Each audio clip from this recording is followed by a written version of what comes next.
The last real conversation I had with my grandfather lasted 43 minutes. I know because I checked my phone when I left, not out of habit, but because something about that evening felt like the kind of thing you want to be precise about later. He was sitting in his armchair by the window, the one with the worn patch on the left armrest where his elbow had rested for 30 years, and the lamp behind him threw this pale yellow light across his face that made him look both very old and very certain. He took my hand. He said, "Nadia, when I'm gone, call your father.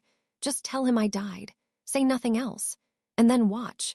I almost laughed. I thought he was being dramatic, the way old men sometimes are when they feel death approaching and want to leave something poetic behind. But his eyes were clear. There was nothing poetic about it. He was giving me an instruction, precise, deliberate, and already tested in his own mind, and what he was really saying was, "I already know what they'll do. I just need you to see it too." My grandfather built the Castellan name with his hands. That is not a metaphor. He actually built things, poured concrete, read blueprints, drove trucks in summer heat, managed suppliers who tried to cheat him and workers who sometimes did. He started with a single truck and a reputation for showing up on time, and over 30 years he turned that into a construction company that had its name on enough buildings around this city that you could walk through the old quarter and point to 3 or 4 of them and say, "Elias Castellan made that." He was proud of that, not arrogantly proud, quietly proud. The kind of man who doesn't bring it up unless someone asks, but when they do, his whole face changes. I adored him. I want to be honest about that up front, because everything that comes later is shaped by it. I am not a neutral party in this story. I never pretended to be. I adored Elias Castellan in the way that you adore someone who sees you clearly at an age when almost no one else does. I was 8 when my parents split. My mother moved us to her sister's house 2 towns over, and for a while, my father Roland was the kind of man who existed mainly in weekend visits and missed calls. But my grandfather drove to see me every Saturday for 2 years without once being asked to. He would pick me up in his truck, this old green thing that smelled like sawdust and coffee, and we would drive around and he would point out buildings and tell me what problems they'd had during construction and how he solved them. He treated me like someone capable of understanding complicated things, and at 8 years old, that is not a small gift to give a child. So yes, I loved him, and that love is why I was the one sitting beside him 11 years later while everyone else was otherwise occupied. My father, Roland, and my uncle Dorian were, by the time Grandpa Elias turned 78, running the business together. That had been Elias' decision. He had wanted his sons to take over while he was still alive to advise, still sharp enough to correct mistakes before they became expensive. He had handed them something real and functioning. He had handed them 30 years. What they did with that trust, I watched happen slowly, the way damage usually happens, not in one dramatic event, but in accumulation. Roland, my father, was the one who impressed people at dinner parties. He had this particular talent for sounding reasonable, for explaining away any concern with 3 or 4 sentences delivered in a calm, measured tone that made you feel slightly embarrassed for having raised it. He drove a car that was nicer than it needed to be. He sent me birthday cards that were always 3 days late. He was charming, and charm, I have learned, is often just intelligence turned entirely towards self-interest. Dorian was different. Dorian had no interest in impressing strangers. He impressed himself, which is a more dangerous quality. He was territorial the way some men are territorial, not about people, but about outcomes, about what was his. He spoke over others in meetings, drove decisions through before they'd been properly discussed, and had a particular way of looking at me when I said something at family gatherings, a brief, flat look that said, "Why are you still talking?"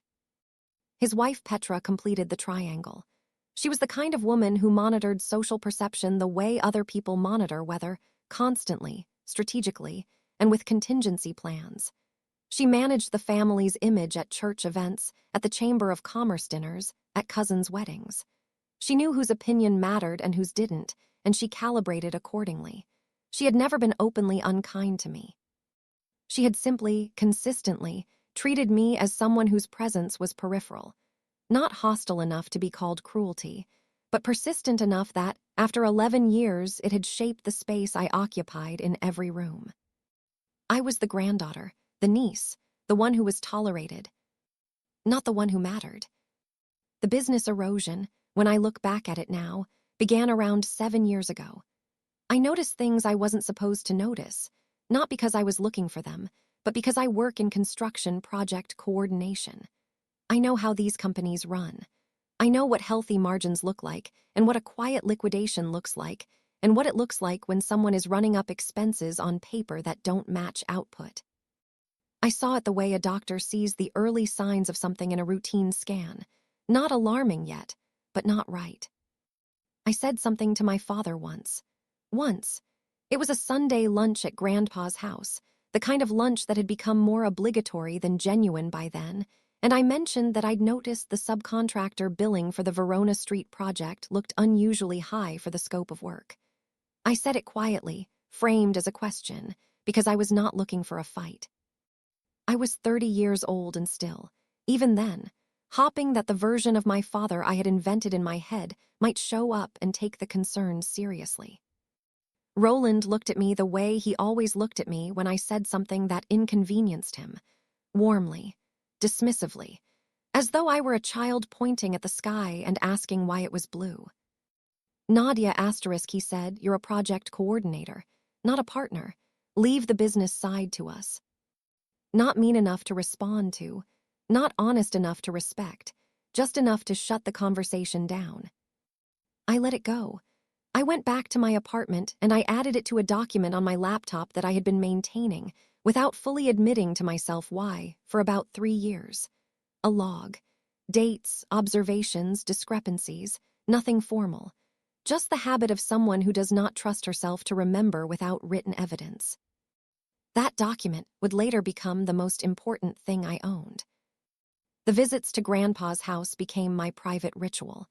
Every Tuesday evening, sometimes Thursday if work allowed.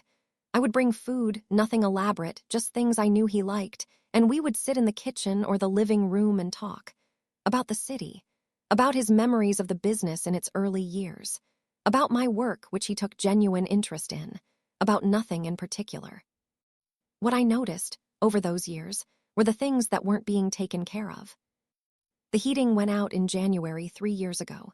I found out because I visited on a Wednesday and the house was cold and Grandpa was wearing his coat indoors and had said nothing to anyone.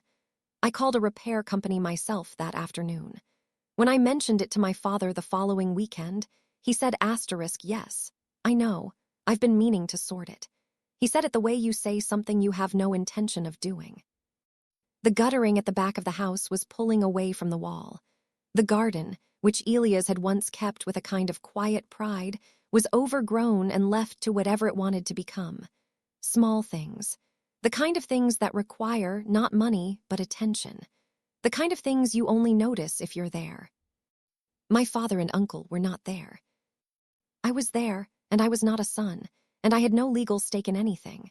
And I think all 3 of them, Roland, Dorian, Petra, found my presence at those Tuesday evenings quietly annoying in a way they never openly acknowledged. I was the reminder of something they preferred not to examine too closely, that they had handed their father's care, without discussion or acknowledgement, to the one family member they had collectively decided did not count. Grandpa never complained about them to me. I want to say that clearly. He was not the type. But sometimes in the evenings, when the television was on low and we were sitting quietly, he would say things that were not quite complaints, but were not complaints either. He said once, "Your father is very good at explaining why things are fine." He said it without bitterness. Just with the quiet precision of a man who has known someone for 40 years and has arrived at an accurate assessment. The last 6 months of his life, Elias deteriorated faster than I expected. Not dramatically. He didn't have a stroke, didn't collapse.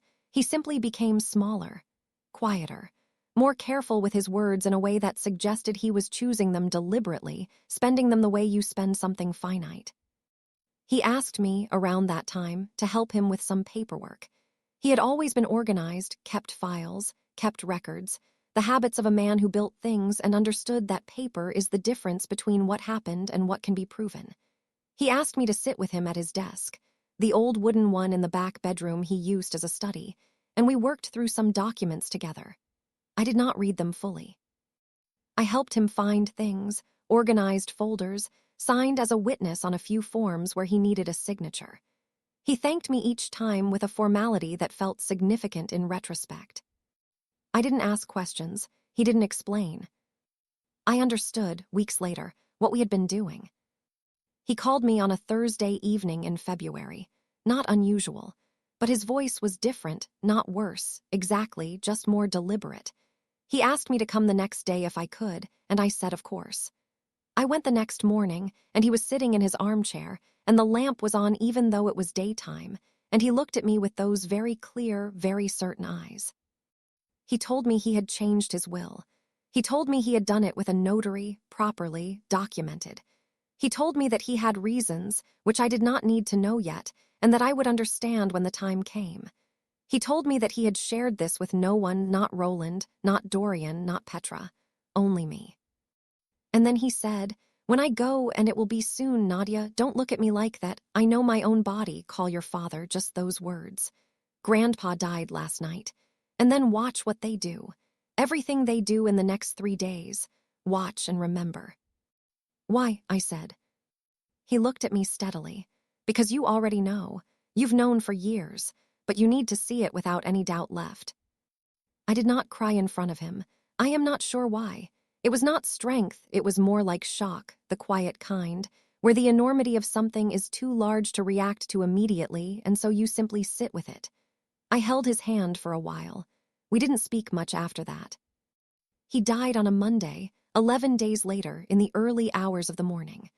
The nurse who was staying with him overnight called me at 4 a.m. I got dressed, drove to his house, and sat with him for a while in the dark and the quiet. Then I picked up my phone. I called my father at 4:47 in the morning. When he answered, his voice was thick with sleep.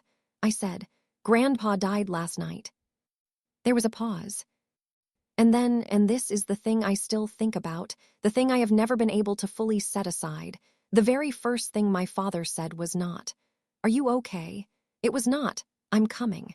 It was not even, "God, no." It was, "Does Dorian know yet?"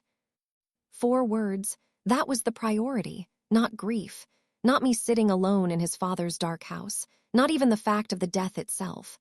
The coordination, the information management. I said no, not yet.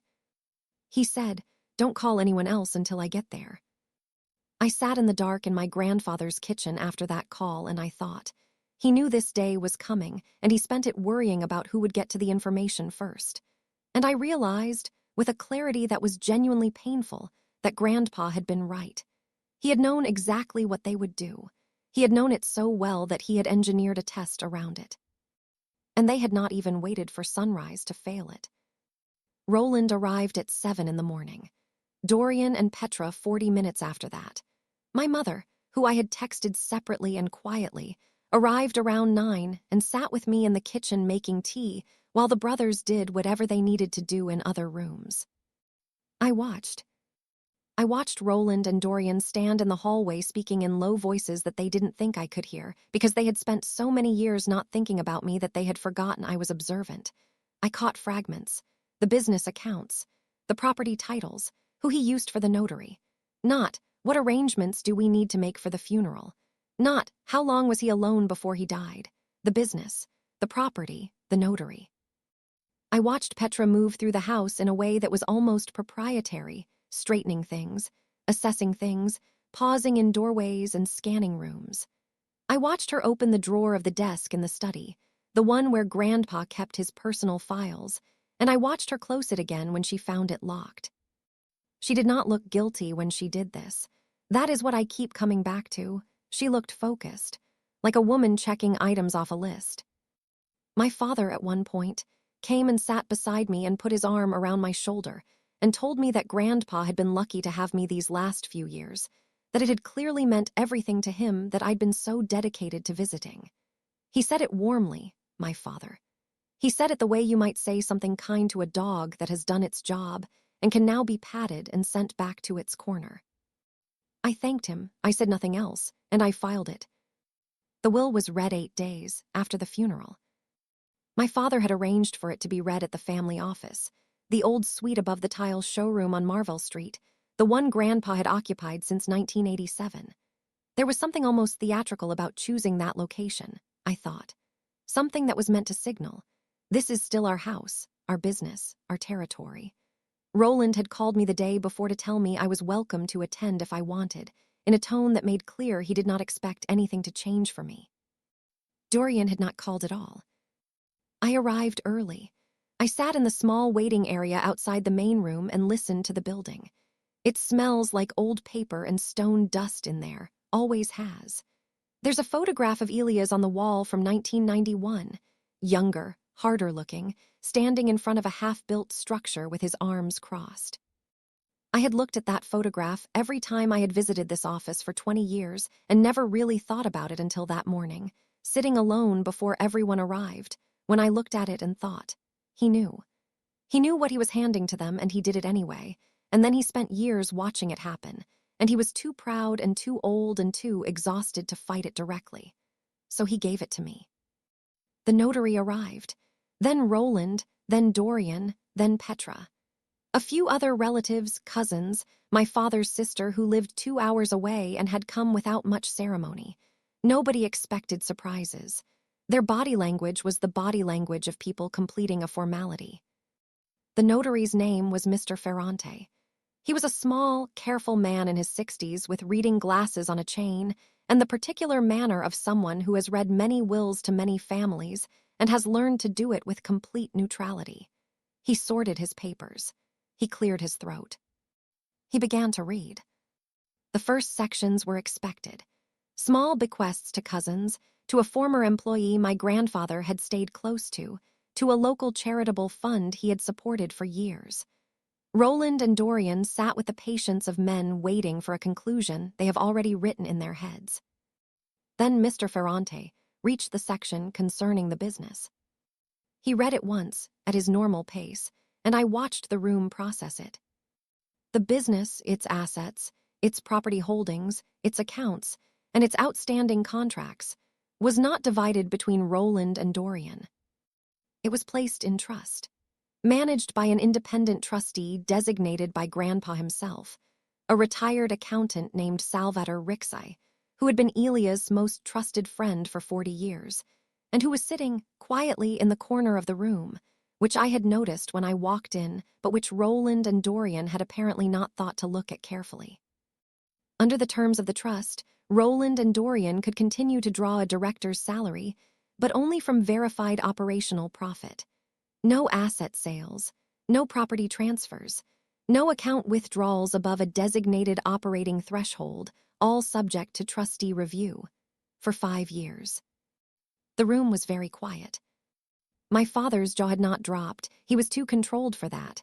But there was a moment, a single, visible moment, where the composure slipped just enough, where I saw underneath it, not grief, not shock, calculation, pure, cold calculation, moving very fast. Dorian was less contained. He said, "What does that mean?" And his voice was the voice of a man who has been told a door he considered his has been locked. Mr. Ferrante continued reading. The personal property, the family home, its contents, and a separate savings account that no one in that room had known existed, went to me. Not to Roland, not to Dorian. To me. I had known. I want to be honest about that too. I had known something was coming. Grandpa had told me he had changed the will, had told me I would understand. But knowing something abstractly and sitting in that room while it becomes real and watching your father's face in that moment, those are not the same experience. I was not triumphant. I was not vindicated in some clean, simple way. I felt more than anything the weight of a grief that was not just about Grandpa dying, but about the fact that this moment, this legal document, and this room and these men's faces, was the evidence of everything I had known for years and had never been able to say out loud without being dismissed. He had loved them.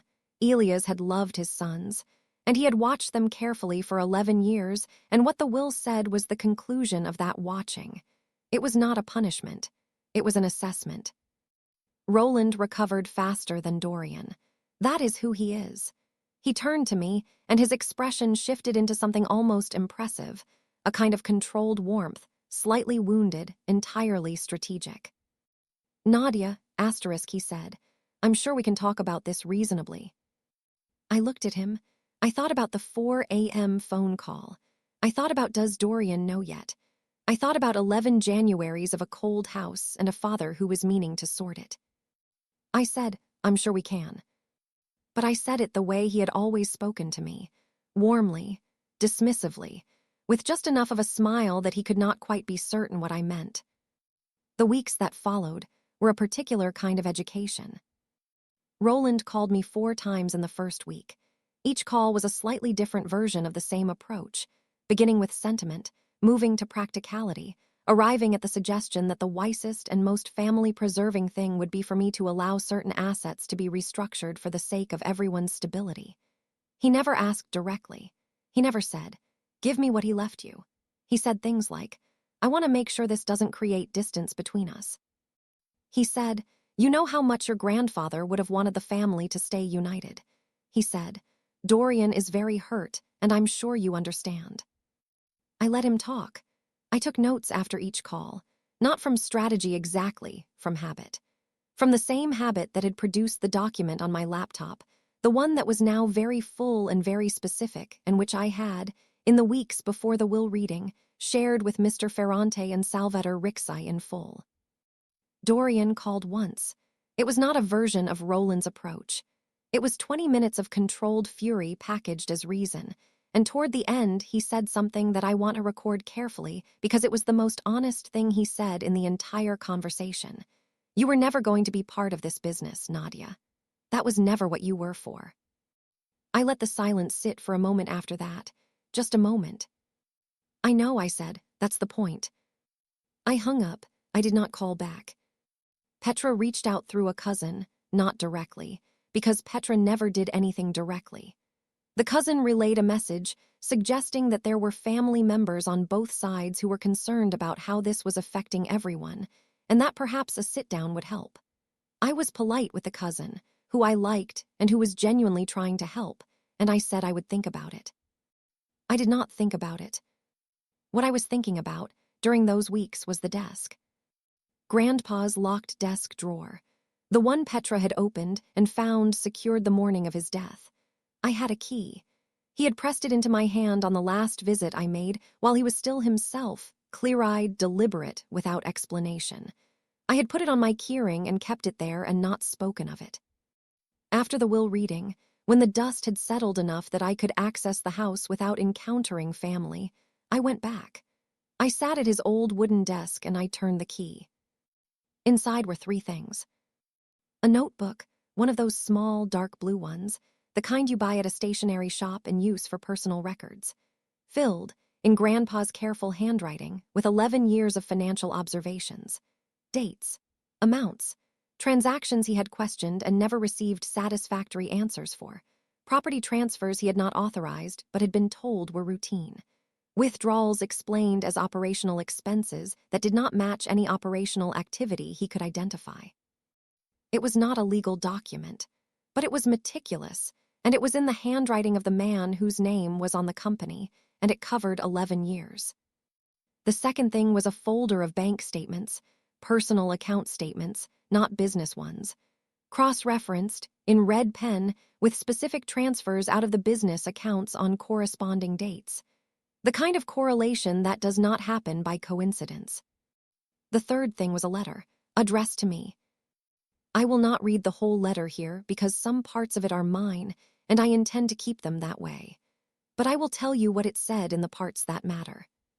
He wrote that he had spent years trying to find a way to confront his sons about what he had watched them do to the business he had built. He wrote that every time he tried, Roland had been too reasonable, too patient, too skilled at making the conversation end without resolving anything. He wrote that Dorian had become someone he barely recognized and did not fully understand how that had happened. He wrote that he had not wanted to destroy the family, that he had hoped, for a long time, that they would correct themselves, that they would become the men he had raised them to try to be. They had not. He wrote that he had not wanted to simply react. He had wanted the record to exist. He had wanted the truth to outlive him in a form that could be used or kept, depending on what I decided was right. He wrote, "You are the most honest person in this family, Nadia. I do not say that to wound anyone else. I say it because it is what I have observed, and I have been watching for a long time. What you do with this is your decision. I trust your judgment more than my own at this point." He signed it with just his name, Elia's.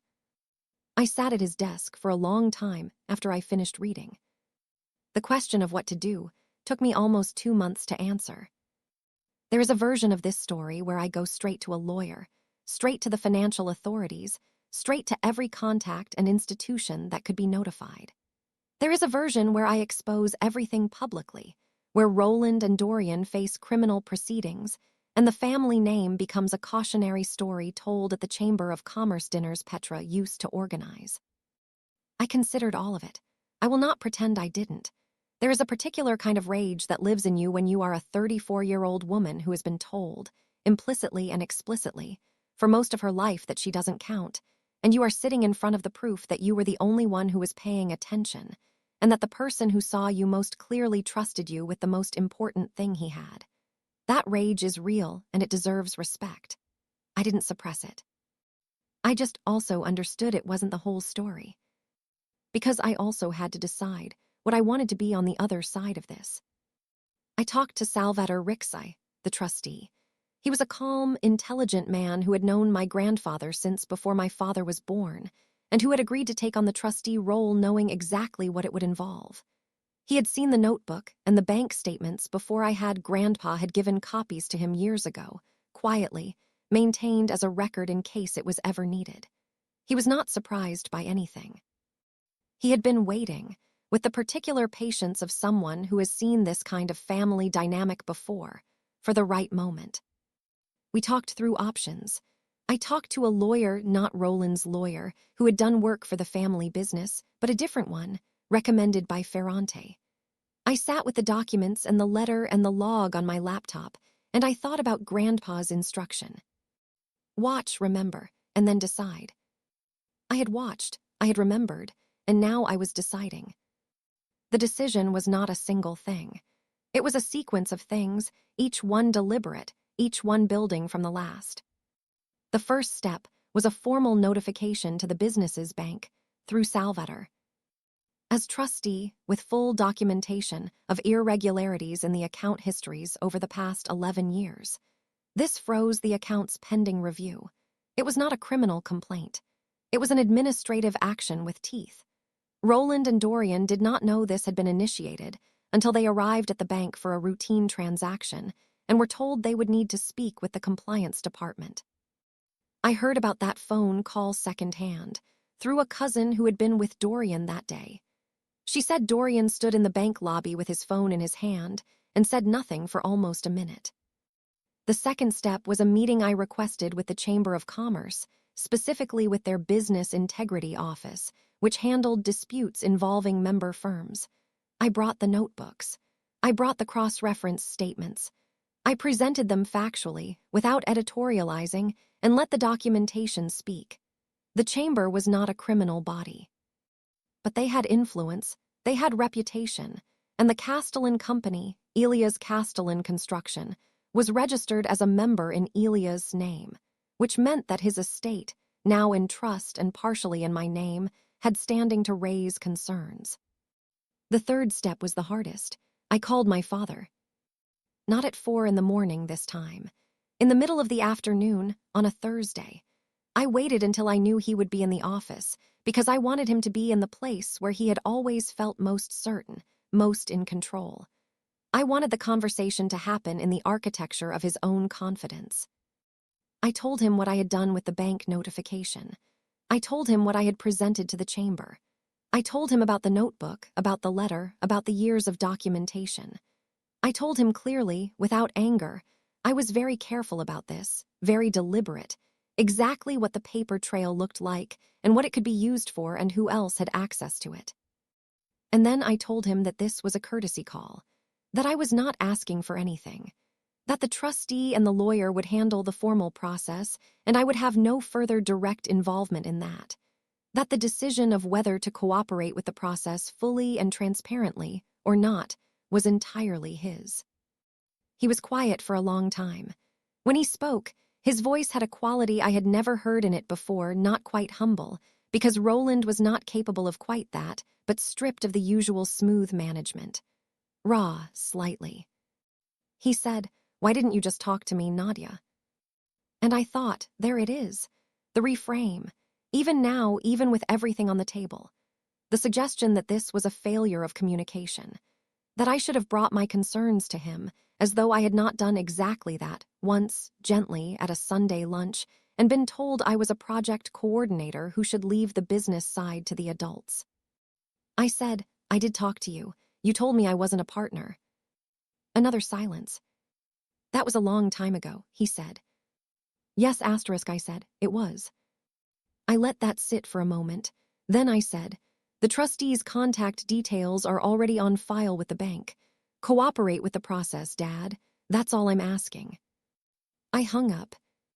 I would like to tell you that I felt powerful in that moment. Clean. Resolved. I think that is what these stories are supposed to deliver. The moment where the wronged party experiences something triumphant and complete, where the accounting of everything tallies and produces a satisfying result. What I actually felt was tired.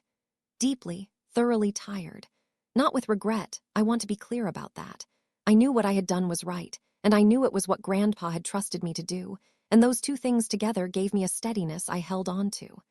But I was tired in the way you are tired when something you have been carrying for a long time is finally set down, and your arms still feel the weight of it even after your hands are empty. I drove back to my apartment. I made tea. I sat at my kitchen table in the quiet, and I thought about a Saturday morning in a green truck that smelled like sawdust and coffee. I thought about a man who had treated me, at 8 years old, like someone capable of understanding complicated things. I thought I did understand. You were right about that. The formal process took several months. I was not in the room for most of it, which was by design. I had handed it to people with the expertise and the detachment to handle it properly, and I stayed at the edges, available if needed, otherwise letting it proceed. What I know is what I was told by the trustee and the lawyer. Roland and Dorian, faced with the documented evidence, chose to cooperate with the financial review rather than contest it in a way that would have become public and criminal. There were repayments. There were restructurings. There were quiet conversations with the chamber that resulted in the company's membership being reviewed and conditions attached to its continuation. No criminal charges were filed. That had been one of the things I had been clear about with the lawyer, and it was a choice I made deliberately, not out of softness, but because I had thought very hard about what my grandfather had wanted and what I believed he had not wanted. He had wanted the record to exist. He had wanted the truth to be acknowledged. He had wanted the theft to be stopped and the damage to be addressed. He had not, I think, wanted his sons in prison. He was a man who had loved imperfect people for a long time and understood the difference between justice and destruction. I tried to honor that. I hope I did. The house, his house, I kept. I go there on Tuesday evenings sometimes. The heating works. The guttering has been repaired. The garden is coming back slowly because I am not patient enough to do it quickly, and I am not sure I want to do it quickly. Some things should take time. I kept his desk. It is in my living room now, and it is too large for the space, which I find, for reasons I can't entirely explain, comforting. His photograph from 1991 is on the wall above it. Younger, harder looking, standing in front of a half-built structure with his arms crossed. There are 4 buildings in the old quarter that have the name Castellan on them in small bronze plaques near the entrances.